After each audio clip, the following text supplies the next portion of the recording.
كثير من الناس يتساءلون عن ما هو دوري الملوك وما هي القوانين التي تنظمه.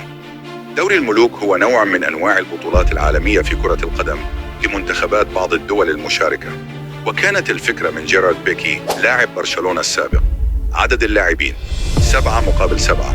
مدة المباراة 40 دقيقة، 20 دقيقة كل شوط. عدد التغييرات في اللاعبين غير محدود.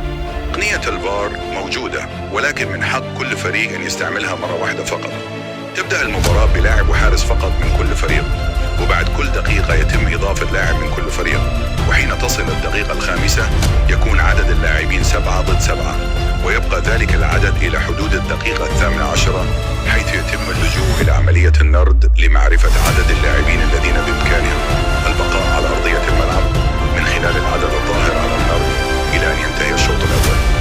إذا كانت نتيجة المباراة غير متعادلة يتم احتساب الهدف المسجل بعد الدقيقة 38 مضاعف، يعني كل هدف يساوي هدفين.